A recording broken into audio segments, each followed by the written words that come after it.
Watch Hi till the everyone, end. welcome to the Simply Beauty Salon.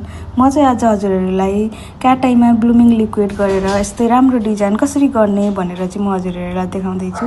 Video लास्टसम्म हेर्न नबिर्सिनु होला। र first of all चाहिँ उहाँ चाहिँ मेरो स्टुडेन्ट हुनुहुन्छ। उहाँले चाहिँ पहिले नै नेल गरिसक्नु भएको थियो र यो डिजाइन देखाउनको लागि चाहिँ उहाँले चाहिँ पलिस लाउँदै हुनुहुन्छ, ब्ल्याक कलरको पलिस। र यसमा चाहिँ उहाँले चाहिँ क्याट आई लाउँदै हुनुहुन्छ र क्याट आई लगाइसकेपछि चाहिँ उहाँले चाहिँ एक्टिभ गराउनुहुन्छ क्याट आईको म्याग्नेटको उयोले सहायताले चाहिँ उहाँले चाहिँ र देख्न सक्नुहुन्छ यो चाहिँ क्याट आई गर्नुभएको उहाँले चाहिँ म्याग्नेटले।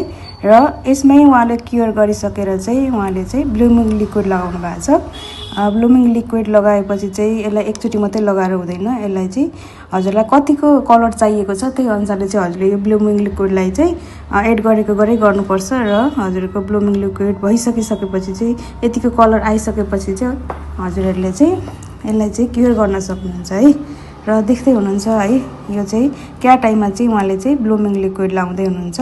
र यो ब्लुमिङ लिक्विड र ब्लुमिङ जेल चाहिँ एकदमै डिफ्रेन्स हो है, एउटै होइन यसमा चाहिँ धेरै नै डिफ्रेन्स छ लिक्विड र जेलमा चाहिँ। र देख्न सक्नुहुन्छ त्यस पछाडि क्योर गरेर चाहिँ उहाँले यो चाहिँ टप कोट लाउँदै हुनुहुन्छ। यो टप कोट लगाएपछि चाहिँ एकदमै साइन आउँछ है, एकदमै साइन आउँछ।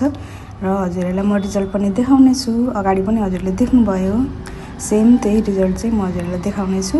यो लगाइसकेपछि उहाँले क्योर गर्नुहुन्छ। यो चाहिँ हामीले टप कोट लगाउँदैछौँ है, यो चाहिँ टप कोट लगाउँदैछौँ र यसलाई चाहिँ हामीले 60 सेकेन्ड क्योर गर्नुपर्ने हुन्छ है, एकदम 60 सेकेन्ड, यो 30 सेकेन्ड मात्रै होइन, यो चाहिँ 60 सेकेन्ड क्योर गर्नुपर्ने हुन्छ। यसपछि चाहिँ हजुरहरूले चाहिँ हजुरले चाहिएको कलर चाहिँ हजुरले चाहिएको डिजाइन हजुरले चाहिएको कलरमा चाहिँ हजुरले पाउन सक्नुहुन्छ है त। वाउ, कस्तो दामी है, कस्तो लाग्यो हजुरहरूलाई कमेन्ट गर्नुहोला है। र हामीलाई फलो पनि गर्नुहोला र लाइक कमेन्ट पनि गर्नुहोला। Thank you.